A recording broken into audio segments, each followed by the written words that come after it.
It's time now for Countywide, a special presentation of Yavapai Broadcasting News. Join Paul David and Jen Cohen as they talk with our community's leaders, newsmakers, and people in the know. You'll hear about the hot topics that affect all our lives in Yavapai County. And now, here's today's Countywide. Welcome to Countywide. I'm Paul David. As always, it's great to have you in studio today. Last November, we said goodbye to Steve Scourgia from Yavapai Silent Witness, and he announced that they had made a selection to replace Steve Scourgia, and Chris Wilson is here in studio today. Welcome to the studio for the first time. Thank you.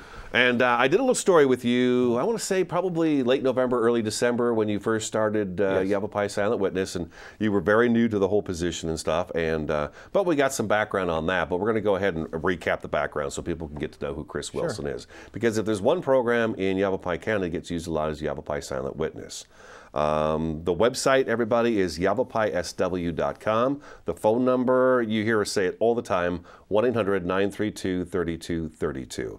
And remind you that if you want the reward associated with the crime or whatever's going on, you have to call Silent Witness in order to get that reward. If there's something going on in Cottonwood, and there's a Silent Witness reward offered for it, but you call Cottonwood Police and you don't call Chris here, you're not going to get the reward. So you want to go through Silent Witness. It's anonymous, it's easy, it's all that good stuff.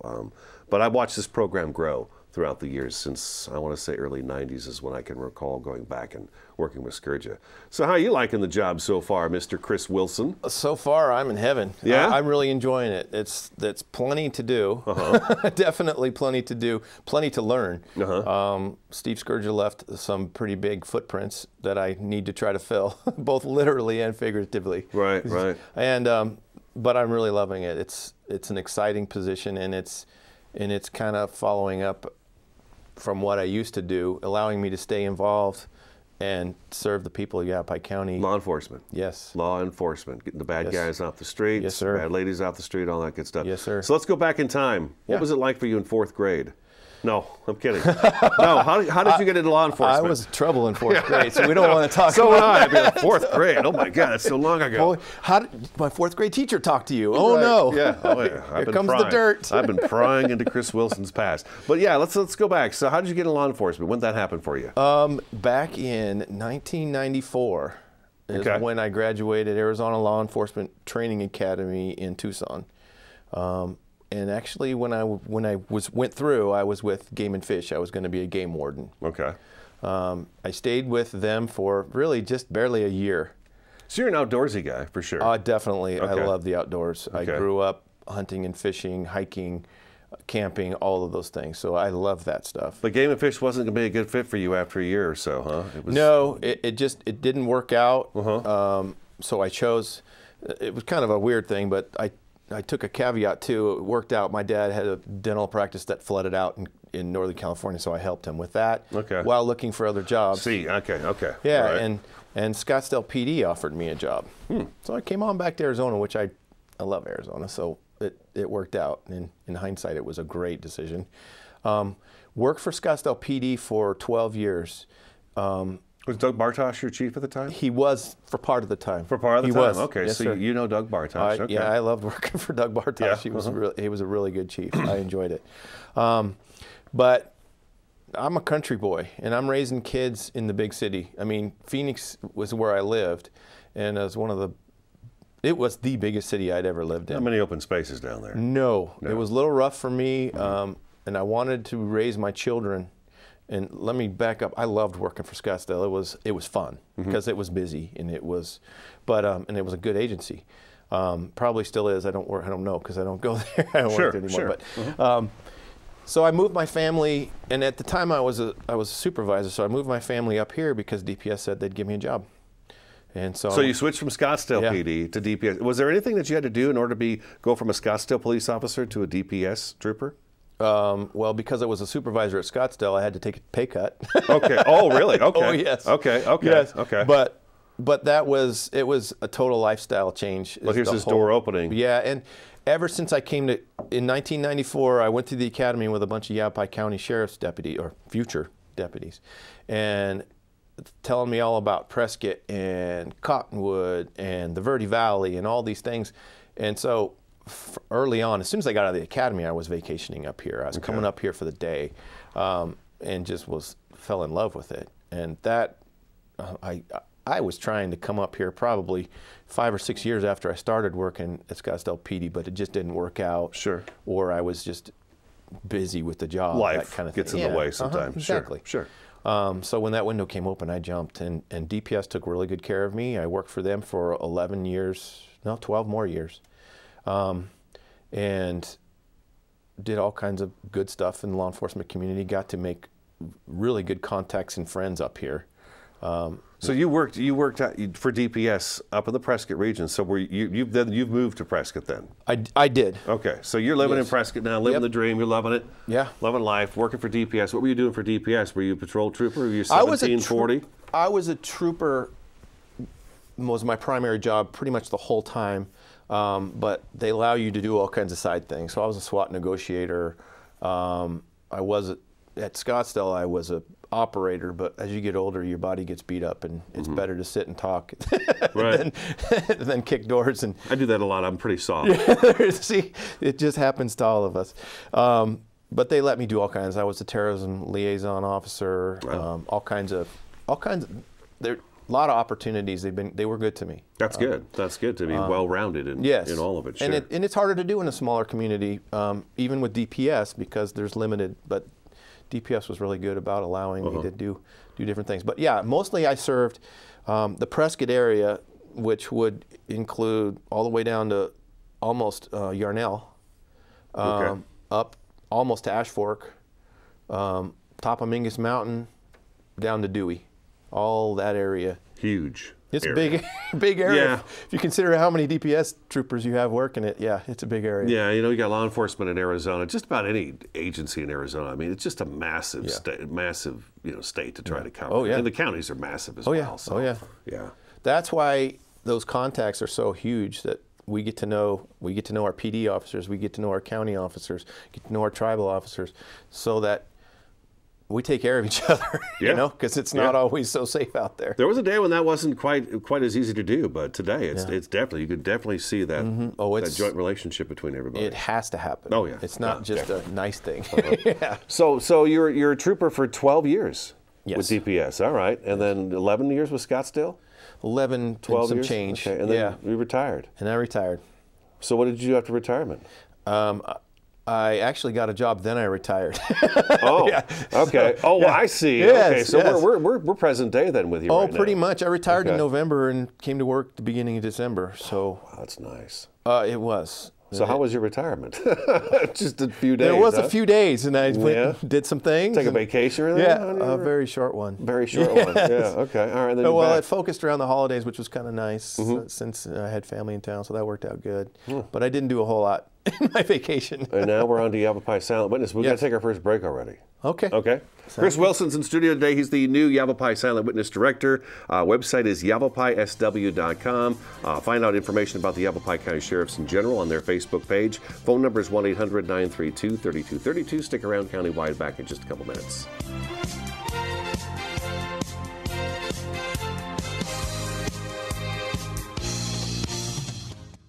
This is Bruce Morrow, Transportation Manager for Cottonwood Area Transit. Remember, we cover the entire Verde Valley and Sedona. Cottonwood Area Transit has you covered wherever you want to ride in the Verde Valley, all day, every day.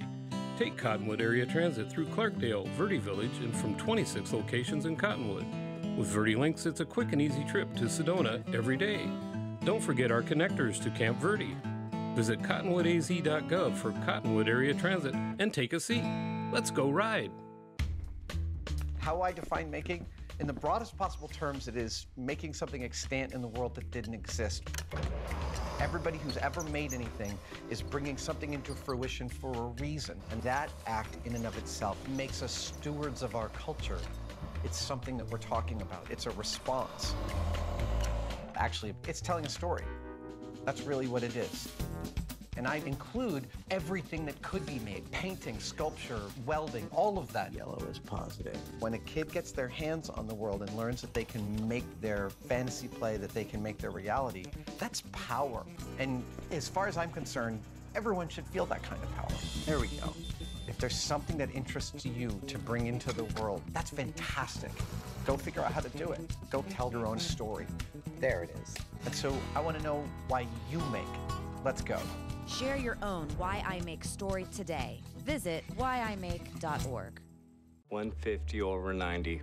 180 over 111. 160 over 110. I had a stroke. This is what high blood pressure looks like. You might not feel its symptoms, but the results from a stroke are far from invisible or silent. If you've come off your treatment plan, get back on it, or talk with your doctor to create an exercise, diet, and medication plan that works for you. Go to loweryourhbp.org. If I would have followed a treatment plan, I would not be in this situation.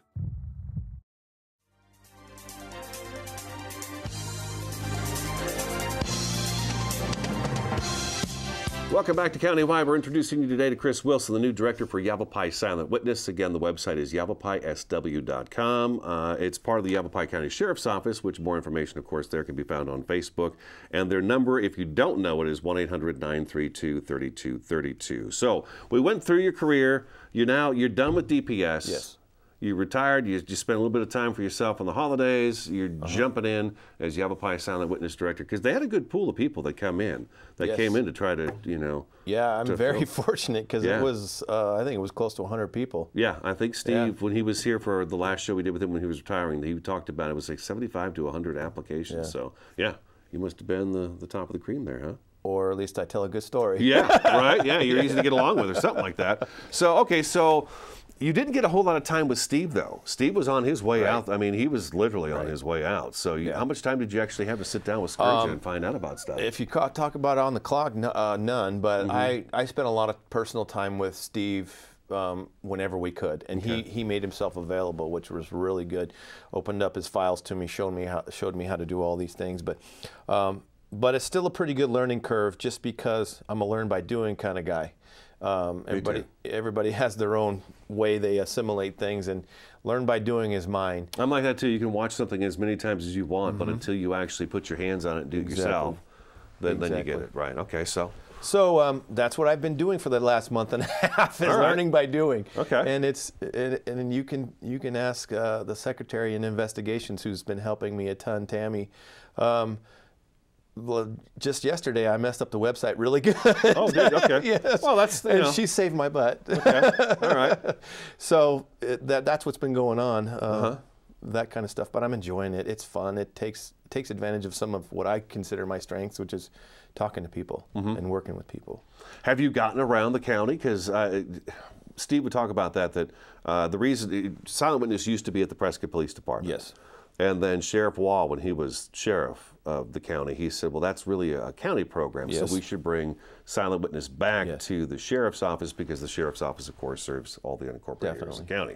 So it does make sense to have Silent Witness as a county-wide operation through the sheriff's office. Have you gotten out and met a lot of the people that you're going to have to be dealing with? A fair amount. Like I said, I didn't want the program to stall at all between Steve and I. So that my first priority is making sure I'm up to speed to keep it going. I'm there. So that's in the last 3 weeks I've probably started getting out, talking to the folks in Cottonwood. I'm going to talk to a few more people on this side of the mountain today, and the other side. But yeah, I have been making my rounds to the PDs and trying to get to know them. And I'm going to start working on business owners, all kinds of stuff like that. But first, I need to. The nice thing about being based in the county is a lot of those folks, the deputies and the sergeants, lieutenants, will come to me periodically, so I can do that. But I try to make those substations. That's what you want. Well. That really. You definitely want to be approachable to all of these different agencies. It's all about an open door. Yeah. And getting to know everybody you can and getting the word out. Well, with your background with DPS, I imagine you and the way the agencies all work together, the jurisdictions, I'm sure you probably know a lot of the folks. I know a lot of people on both sides of the mountain in Yavapai County, just because, we rely on each other for a lot of things, and sometimes each other's safety. So, and I got to tell you, I'm really happy about that too, that they picked Chris Wilson for the job. just because you are local and you do know everybody, and you were familiar with silent witness before you even decided to take the job. You do silent witness. Yes. You hear it just almost every day. So I'm glad that it's somebody local that knows everybody, because that, I think sometimes that can cause a little friction. Right. Maybe not friction, but just apprehension as to, oh, should I be able to go to this new guy and talk to him about something that we need help with so we can get, you know, a cash reward going on for this. But with you, you're probably very approachable for that because you know people. Well, that's the whole point, and I think where any organization falls down, but it's if law enforcement falls down, 9 times out of 10, it's because we're not communicating well. It's or we're letting personality get in the way or something like that. My job is to bust all those walls down, or make sure they don't build up if they're not even there, which would be ideal, obviously. Sure. Because it's a team effort. And if your linebackers aren't playing, or they don't know what the play is, or if your guards don't know what's going on, your team will fall down. And so my job is to make it easier for everybody to do their jobs. My job is to make these tips simple to get, quick to get, and for me to do whatever it's me to provide whatever they need. Okay. So that we get these people off the streets. We got any changes that have occurred since you took the position? I've done a few things that's just affecting the speed at which the tips are coming to our agencies. Okay. Tips from the public. Yes, tips from the public that make sure that our detectives and our officers get them in a timely manner, because a lot of times the people that we're trying to apprehend don't stick in the same place for long. Sure. So we need to be proactive on that. The other things that are coming is right now the only way that tips come through is with the phone number that we've given, which is good. We need people calling that, and I want them to do it. But we're looking at software packages that can assist us not only in assimilating the tips, but they're taking advantage of where we are now. We're in a computer age. We've got a whole generation of people who don't do hardly anything that doesn't involve their iPhone or their Android or whatever. Sure, their handheld mobile device. Yes. Yeah. And these systems take advantage of that. You can do tips right through those, or you can do them with your computer at home or your laptop or whatever. No phone call required. No phone call, the same anonymity. There's no geolocate on these things. There's no, you just get a login or you just get a number, and that's how you're identified. Okay. But it's taking advantage, and the studies that I've seen and the people that I've talked to who are using these have shown that their tips have gone up markedly. And not only that, tracking and organization on my side, dissemination to my agencies, my police agencies, is like that. And it's easier for them too, which makes their job easier. I don't know if you know, but there's always, and especially lately, a problem keeping these agencies completely staffed. There's turnover. A lot of us are getting older. We're retiring, and their caseloads are huge. So anything I can do to streamline that, that's my job. That's what I need to do. Sure, makes sense. And these systems are going to help us with that. And everyone I've talked to in the police agencies about what I'm looking at are really excited. And the cool thing is I've got a boss in the sheriff who's been doing law enforcement a lot longer than I have, who's still like forward thinking. He's fired up. Sheriff Masher is fired up about taking us forward and doing these new innovative things. I don't know if innovative it's software, but new things for our program. Up to date, more or less. Yes. Up to date. Up to date. That are going to get us charging ahead and expanding the program and making it more efficient. Good. We'll have to take another break. Okay. Chris Wilson's in studio today, Yavapai Silent Witness Director, the new one. Website is yavapaisw.com. Phone number is 1-800-932-3232. Stick around, countywide, back in just a couple minutes.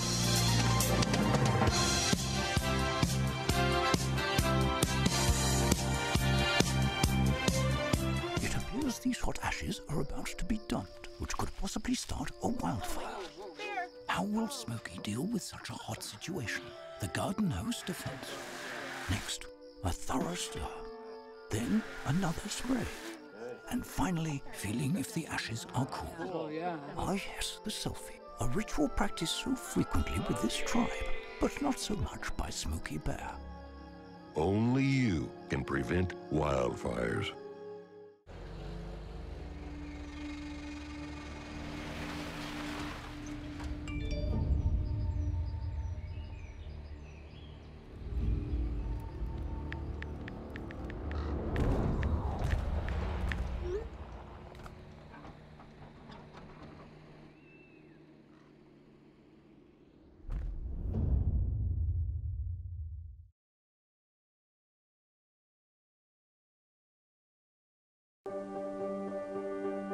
Being prepared is a part of who you are, but it's especially important in the case of a disaster. Be informed about possible emergencies in your area. Make a plan that covers where you go in an emergency. Build a kit with the things you need to survive. There's no one more capable of planning for your situation than you. Start your plan today. Go to ready.gov/myplan.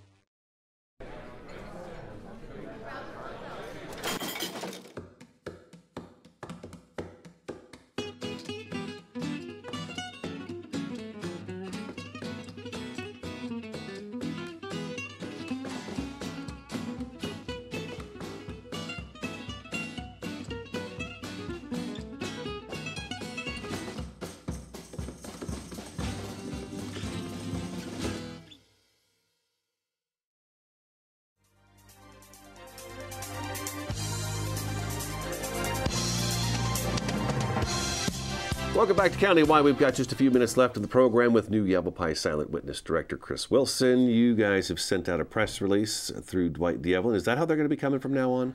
Well, Steve used to send them directly to me, and I'd call him, and boom, boom, boom. But how are the press releases going to be? We're still working on that. I mean, I do media releases on the Silent Witness webpage. Okay. And then I generally send them to Dwight too. He has a lot of followers, especially on his Facebook and that kind of thing. So we kind of blitz it at this point. So give me the rundown on the one you just gave out. Now, we've been talking about this in the news this week, but we're going to run it again because now there's a reward being offered for this information. So go ahead, tell me all about it. Well, on December 23rd in Prescott Valley, some persons or a person or persons, very possibly persons, damaged and stole a lot of items from the Valley of Lights display in Prescott Valley. I think a lot of people in this community, that might even be their tradition to go there. So it's kind of a big deal. I mean, there was, between the theft and the damage, it's almost $12,000. So we are really adamantly would love any kind of information we can get from the community on this. I mean, that's what we're all about. And there is definitely a cash reward as long as you go through the Silent Witness line. So what was stolen? What was stolen? Give me a rundown. There were like a ton, 20 to 30, not ton, that's like a really general term, 20 to 30 extension cords from varying sizes, 25 to 100 feet. And there's 50 to 60 green colored, they're three-way electrical socket splitters. Those were the things that were, let's see, and there was also some silver gray colored electrical controller boxes that were taken. Not weird. But we get a lot of construction site thefts. Sure. And burglaries, and I think it is weird, but I think they're fairly easy to move. In other words, to sell. Okay. And so. Big extension cord market out there. Well, for the construction industry. I suppose. Okay. For the construction industry, I remember definitely. I saw this list come in and I thought, wow, that's some really weird stuff. Yeah. Why would you want to take that? Next Christmas, we're going to find out who's got this great big display and say, well, where'd you get all that stuff? So it'd be great if the people who are in the construction industry or pawn shop industry or whatever are looking out for this stuff. That's, because I mean, if you showed up at my house and said you want to buy 50 extension cords, I'd be like, "Oh, that's a bit strange." That is strange. Yeah. So if the community can just be looking out for that, or they may already know. I mean, a lot of times these people talk about what they do, and we'd love to hear about it. Yeah, we love the braggers, don't yes, we? we do. We do love the braggers. We're out of time. Chris, Okay. it was good to meet you. It's nice meeting you. And Thank you, Paul. we've always had a good relationship, so we'll just keep that rolling. And yes, sir. We've got Catch-22s coming up and all that good stuff, so that'll be all down the road. YavaPaiSW.com for more information about Yavapai Silent Witness. That's today's Countywide. Thanks for watching and listening, and we'll talk to you again next time.